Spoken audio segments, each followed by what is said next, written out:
Et bonjour à tous, KO pour une petite vidéo sur du Magic, cette fois-ci sur Co4X avec une vidéo par rapport au tournoi qui est organisé sur le site enfin sur le forum de Lotus Noir. Donc c'était un tournoi qui a débuté avant la sortie de Khan of Tarkir. Et donc le tournoi était avec les extensions de Retour to Ravnica et Teros et M14 et M15, puisque M15 était sorti à ce moment-là, donc ça a débuté avant le mois de septembre, si je ne dis pas de bêtises. Donc là, c'est le match que j'ai pu faire contre Fablor. Un match, on va voir, hein, assez équilibré au départ. Je vais avancer assez rapidement jusque le début de la partie.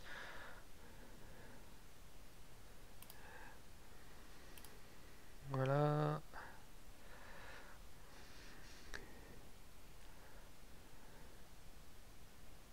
Voilà, c'est le début. Donc là, on verra enfin, mon jeu en haut et celui de Fablor en bas.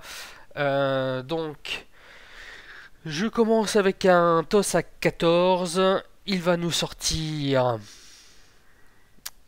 Attention.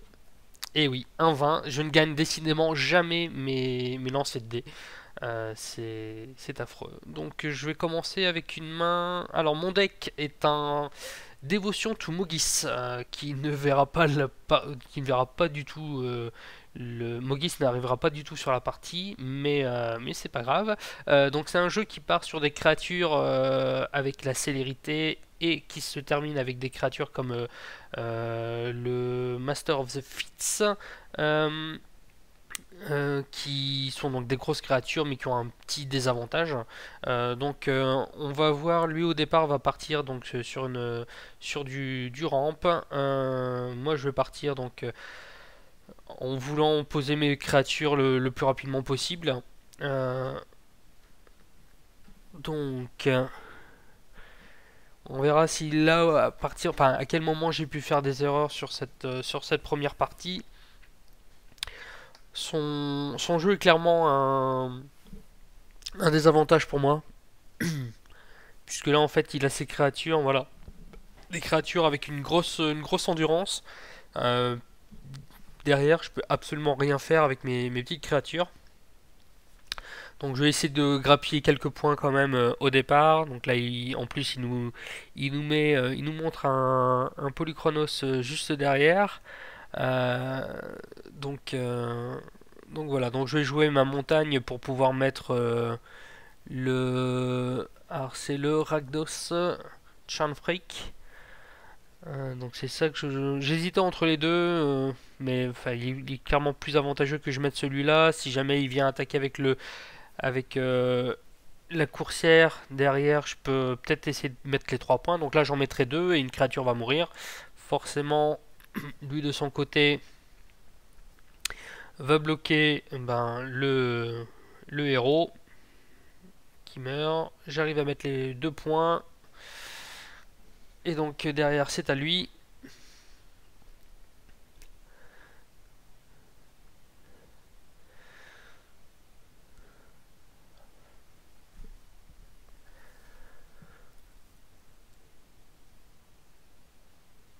Donc il révèle Experiment One. Il va attaquer donc avec... Voilà. Je me prends les deux. Donc là je m'étais dit, comme il n'a pas... J'avais vu son Polychronos. Je me dis, il ne l'a pas... il n'a pas eu son quatrième terrain, enfin son troisième terrain pour pouvoir le jouer avec son Elvish. Je me dis, je peux y aller, mettre peut-être 2 points, 3 points, suivant s'il veut le garder pour pouvoir le jouer plus tard. Il bloque.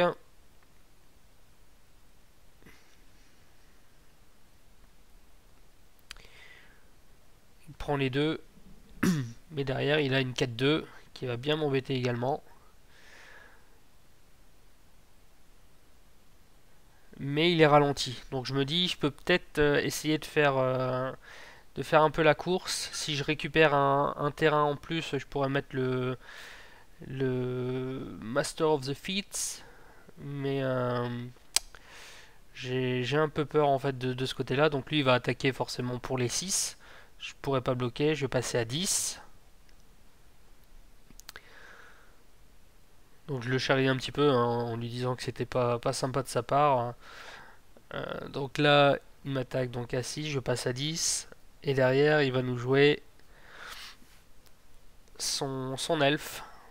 Il a besoin clairement, puisque là il n'a toujours pas ses terrains, on peut le voir, hein, il avait toujours pas ses terrains, donc il a besoin pour jouer le Polychronos d'avoir de quoi faire, sachant que derrière il sait qu'il ne pioche pas un terrain.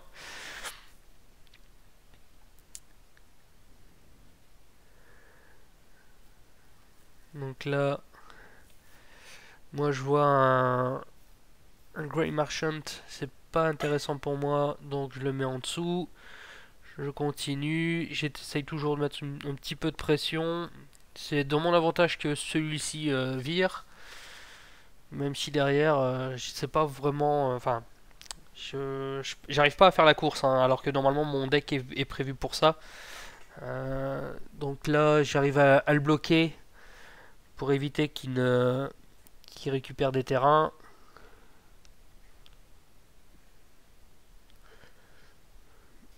Et donc là, c'est fini pour moi. Voilà, ce fut assez rapide de ce côté-là. Donc ça fait 1-0 donc pour Fablor. Moi de mon côté, je me dis il faut à tout prix que je change mon deck parce que les cartes que j'ai pu récupérer, enfin que j'ai actuellement ne me permettent pas de pouvoir jouer contre son deck. Donc je fais un changement, je sors toutes mes créatures célérité pour mettre un maximum de gestion, puisque ces créatures, ces créatures vont être assez gênantes. J'avais pas encore vu en plus le Xenagos, donc on va regarder la deuxième round.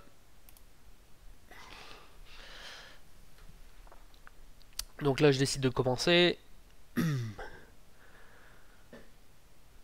Ma main est acceptable et j'ai en plus de quoi gérer. Je vais pouvoir poser en fait le Penseer tour 2 et gérer la créature qu'il aura lui posée pour pouvoir récupérer du card advantage.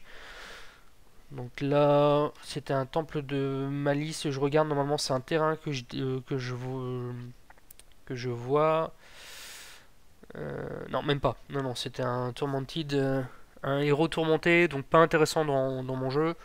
Donc je le remets en dessous. Je les ai laissés dans mon deck. C'est vrai que j'aurais pu les enlever, mais bon, je m'étais dit quand même, ça pourrait apporter un petit peu de présence quand même. On ne sait jamais.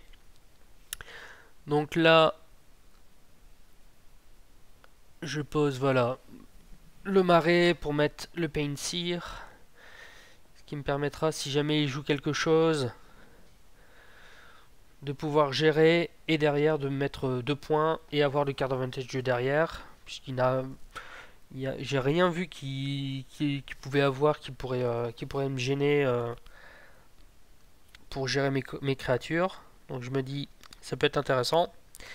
Donc là, effectivement, il pose une 3-3. Et là, je me dis, bon, bah, c'est le moment. Il faut que donc, je pose mon temple pour voir. C'est un terrain là cette fois-ci. C'est une crypte de sang normalement, si je ne dis pas de bêtises. Je tue sa créature. J'attaque pour 2. Et comme ça, au tour d'après, je pourrais piocher 2 cartes. Ce qui est plutôt pas mal. Lui, de son côté, il a largement de quoi faire.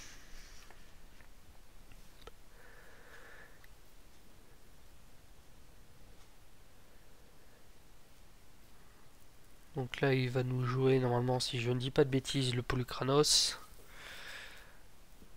Voilà. De toute façon, moi, mon Penseer a fait son taf. J'ai pas trop besoin qu'il me fasse piocher plus pour l'instant.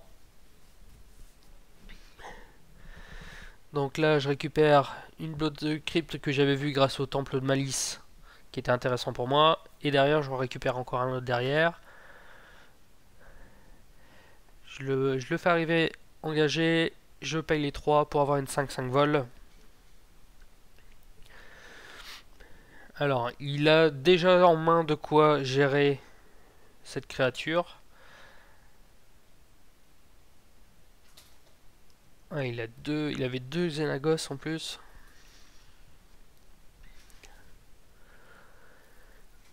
Donc là, il va forcément ne pas attaquer, puisqu'il veut garder l'avantage de cette carte de son côté.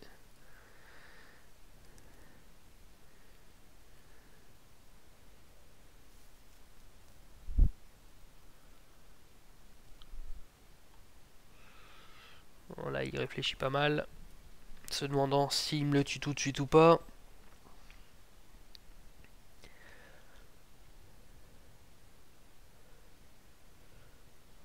Il passe en fin de tour. Hop, je passe en upkeep pour qu'il puisse bien prendre sa carte. Qu'il ne le fait pas, il le fait pendant mon draw. Voilà.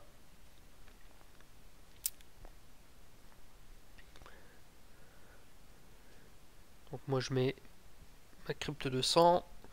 Je déclare une phase d'attaque. Lui il va jouer en instant son Fall of Armor. Enfin, of Armor plutôt. Voilà, qui va tuer ma créature.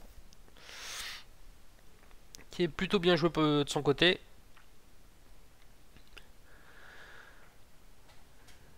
Mais derrière, je lui pose une 6-6 vol pour 4.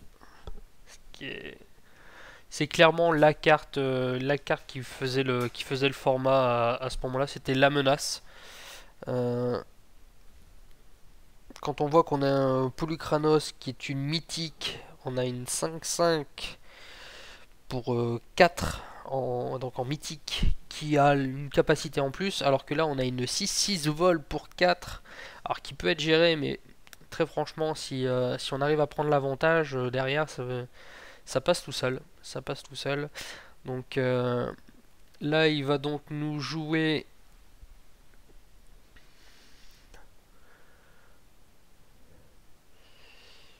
la monstruosité si je dis pas de bêtises. Ouais, voilà. Donc il paye 2 fois X.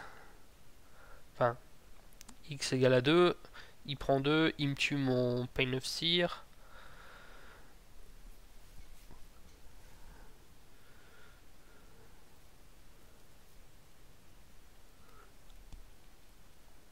Derrière, je me dis, s'il attaque, vu ce que j'ai en main, je le bloque sans problème.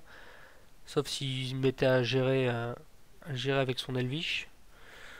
Mais finalement, non, il ne va pas attaquer.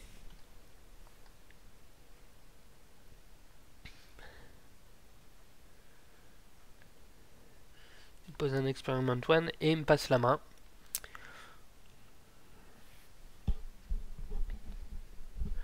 Donc là, je pioche un Grand Mansion, donc le marchand gris de Asphodel, si je dis pas de bêtises, qui va être intéressant. Je ne veux pas le jouer tout de suite. Je me dis qu'il est préférable que je garde un petit peu de créatures pour la dévotion. Donc là, je lui dis que j'ai attaqué, mais j'ai pas pris le temps de lui demander s'il y avait une autre créature qui devait être enfin, s'il sacrifiait une créature pour mettre un marqueur +1/+1, mais il me dit que non, donc il prend les 6 directement, et je repose un autre démon. Donc là, juste après, s'il ne m'en gère pas un, il passe à 6, enfin il meurt. S'il m'en gère un, il passe à 6, et je gagne avec le Great Merchant. Donc je me demande ce qu'il va vouloir faire. Il a plus de créatures que moi, donc normalement il pourrait les gérer. Donc il en pose encore une en plus. Et derrière il met son Xenagos, qui est mortel avec le Polukranos. Donc il attaque avec une 7-7. Deux fois. Il me gère la créature en la sacrifiant.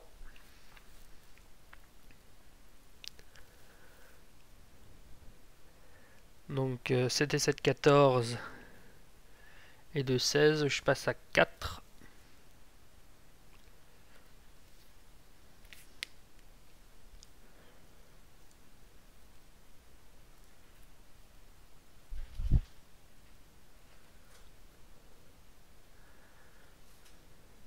Donc là je lui signale que son Experiment One gagnait plus, enfin un marqueur +1/+1 grâce à l'évolution.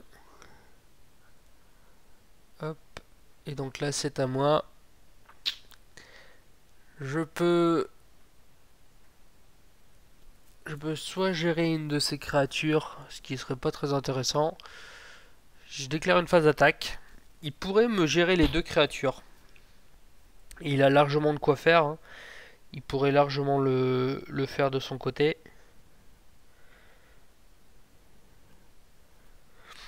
Et là je me dis, s'il gère la deuxième, j'ai perdu. Et il la gère pas. Donc il passe à 6.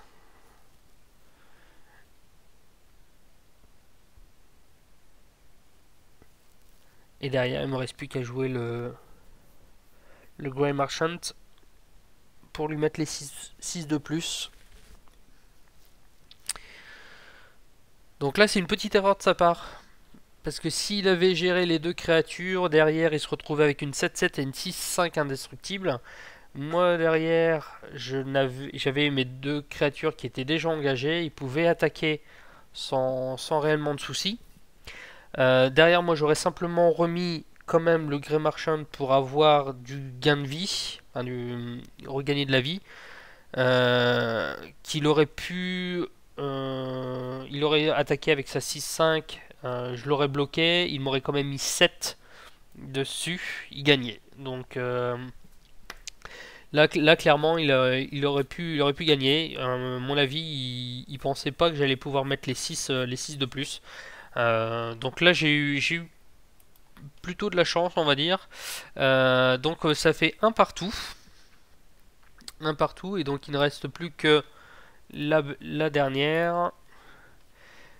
Et donc là, je fais encore un peu de changement par rapport au deck initial. Je rajoute, donc j'avais mis pas mal de gestion, et là je rajoute des Eidolon, je ne sais plus si c'est comme ça que ça s'appelle, la carte qui permet, enfin pour 2 rouges, qui fait que si un joueur joue une carte qui coûte 3 ou moins, la créature lui inflige 2. Donc aussi bien à lui qu'à moi. Et vous allez voir que ça va être assez intéressant, et ça va être c'est ce qui va me permettre de gagner. Qui va me permettre de gagner par rapport à cette partie. Je spoil. Donc là je commence avec une main, je me dis je peux refaire la même chose que tout à l'heure. Le Pensir, si j'arrive à avoir de quoi gérer derrière, j'ai de toute façon la chute du héros pour gérer si jamais il a une créature qui pourrait être gênante. Je ne préfère pas jouer le Tourmented Hero parce que j'ai vraiment besoin de mettre en tour 2 le Pensir. Donc là je révèle, je ne sais même plus ce que je vois, bon on le verra juste après. Donc lui pour 2 va jouer le Leaf.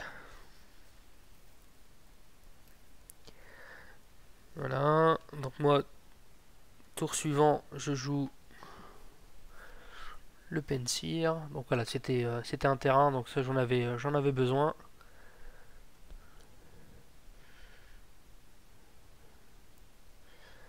Donc voilà.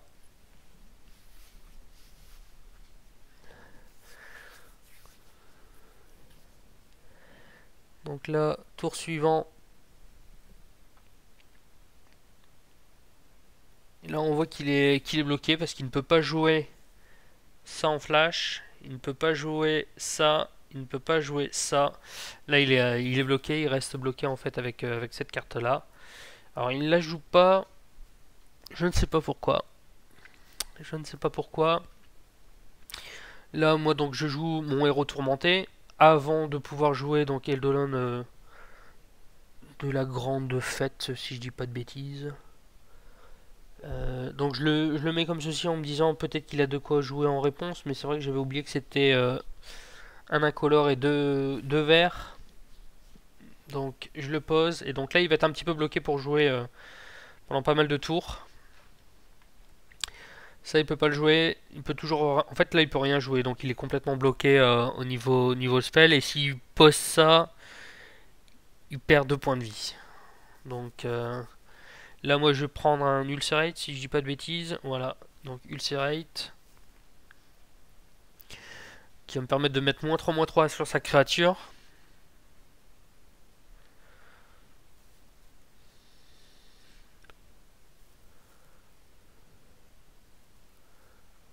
Donc là, je suis en train de réfléchir de comment je vais pouvoir jouer, si je gère directement ça comme ça. Il est préférable que je mette ça de cette façon. Je vais perdre 5, donc 3 de Ulcerate, plus 2 de celui-là. Derrière, j'attaque à 6.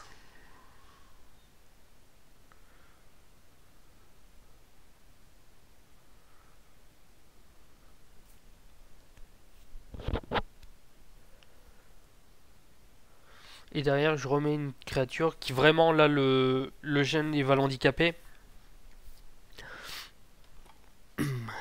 Donc là, je vais passer un petit peu parce que il réfléchit, enfin, il voit pas pourquoi j'ai perdu les 7 points de vie. Donc ça, je lui remontre. L'ulcérate, donc, il me fait perdre 3. Cette créature là qui me fait perdre 2 parce que j'ai joué Ulcerate, et quand je pose celui-là il me refait perdre 2 de nouveau. Donc là pour ça pour le contrer ça, j'avais en main deck un fouet d'Erebos qui me permettait d'avoir le lien de vie, et comme c'est la créature qui inflige ses points de dégâts, bah, ça me permettait d'avoir du lien de vie et donc de ne pas perdre les points de vie. Donc là, même si je ne piochais pas ça, j'avais toujours le héros Downfall. Donc ça, je le tue. Je repère 2. Enfin, je perds 4 cette fois-ci. À chaque fois. Pour lui mettre 8.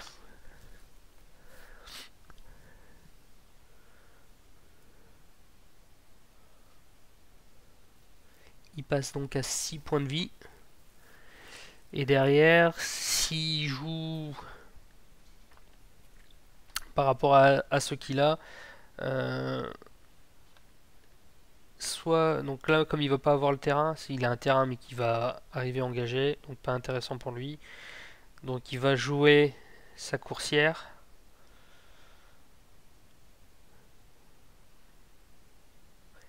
Il va perdre 4.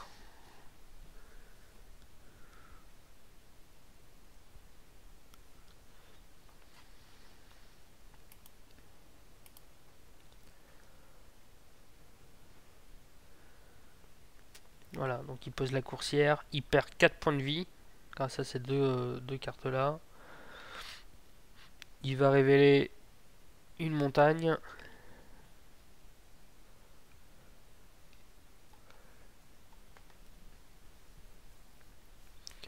Qui va mettre en jeu pour gagner un point de vie en plus. Et moi derrière je joue donc le Downfall pour gérer sa créature et lui mettre les points de vie. Je pouvais attaquer pour 8. Donc voilà.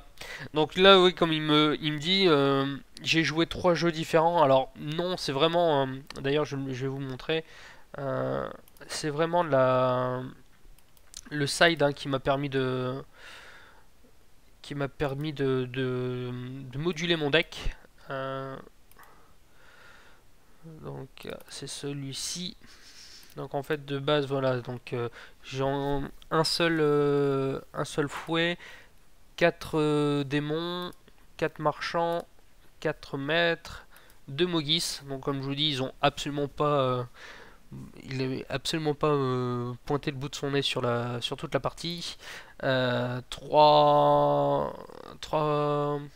alors c'est Pensir, je sais plus comment c'est en français. Donc là c'est le crackler qui arrive pour 1 et on peut lui mettre un marqueur +1/+1 mais il ne pourra plus bloquer. Donc 3 comme ceci, 4 comme ça et 4 héros tourmentés. Et derrière j'avais un petit peu de gestion en main deck et en side, donc j'avais ces trois là qui m'auront quand même bien aidé.